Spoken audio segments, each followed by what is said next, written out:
Nous sommes une nation unie et solidaire et c'est à cette condition que nous y arriverons.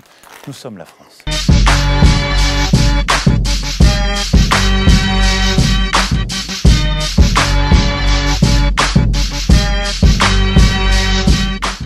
Un exemple de rhétorique. Voilà ce que nous a fait Emmanuel Macron lors de son discours autour du confinement. Non pas sur le fond, on est tous plus ou moins pas d'accord pour le confinement, mais on sait que c'est important. Mais plutôt sur la forme, les éléments de langage et la mécanique qu'il a utilisée pour nous amener là où il le souhaitait. Rester unis et solidaires et ne pas céder au poison de la division. Tout le monde savait qu'on allait vers un confinement et pourtant, dans la manière dont Emmanuel Macron l'a amené, on peut se rendre compte qu'on n'avait pas d'autre choix. Quelle est donc aujourd'hui la bonne stratégie à retenir? Là où Emmanuel Macron a été bon, c'est qu'il n'a pas juste dit que nous étions reconfinés, mais il nous a bien expliqué un cheminement logique qui fait qu'on ne pouvait choisir autre chose que le reconfinement. Le plan utilisé était au premier abord assez simple. Un état des lieux avec les dangers du Covid, une prise de conscience, mais qu'est-ce qu'on peut faire? Des solutions possibles, une application de la solution, le sens de la solution et un appel à l'action de tous les Français.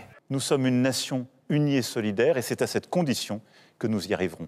Nous sommes la France. Oui, sauf que là où Emmanuel Macron a été très bon, c'est que plutôt que de proposer une solution, il nous a expliqué l'ensemble des solutions possibles et nous a prouvé qu'elles étaient inefficaces. Confiner les plus âgés, les plus vulnérables, tester, alerter, protéger, augmenter les lits de réanimation. Aucune de ces solutions n'est suffisante en l'état actuel. Pourquoi convaincre quand on a juste besoin de démontrer l'inefficacité des autres solutions? Au-delà de ça, au sein de son discours, Emmanuel Macron s'appuie sur 3 leviers réellement pertinents qui vont susciter l'intérêt et engager l'auditoire. La démonstration, les valeurs et la responsabilité.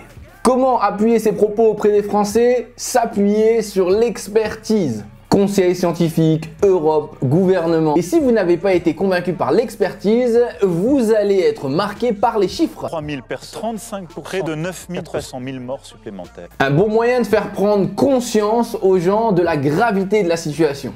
Et là où je le trouve très bon, c'est qu'il amène les gens à se poser des questions dont il a déjà les réponses, qu'on appelle des questions rhétoriques. Qui peut sérieusement vouloir que des milliers de nos compatriotes passent des semaines en réanimation avec les séquelles que cela implique sur le plan médical? Il a bien compris que le peuple français était un peuple fier. Il utilise les valeurs afin de valider ses actes et de responsabiliser les actes de chacun. Nous avons aussi besoin du sens des responsabilités de chacun et de l'esprit citoyen de tous. Sens du devoir, bien de la nation, sécurité de tous, esprit citoyen, sentiment d'unité, nous serrer les coudes. Oui, parce que quand Emmanuel Macron parle, il ne parle pas juste en tant que président, il parle en tant qu'homme qui a des valeurs. Et donc il va s'appuyer sur celles-ci pour donner encore plus de poids à ses décisions. Dans ce contexte, ma responsabilité est de protéger tous les Français. Et c'est là où Emmanuel Macron a été très bon, c'est qu'il ne s'est pas arrêté à ce que l'on doit faire, mais surtout à pourquoi on le fait. Simon Sénèque sort de ce corps. Et toute la magie et la conviction du discours d'Emmanuel Macron se fait par les figures de style qu'il utilise au sein de celui-ci. Les métaphores, un coup de frein brutal, les répétitions, les règles de 3. Et puis, je dois vous l'avouer, il a un petit côté poète. Pour nous, rien n'est plus important que la vie.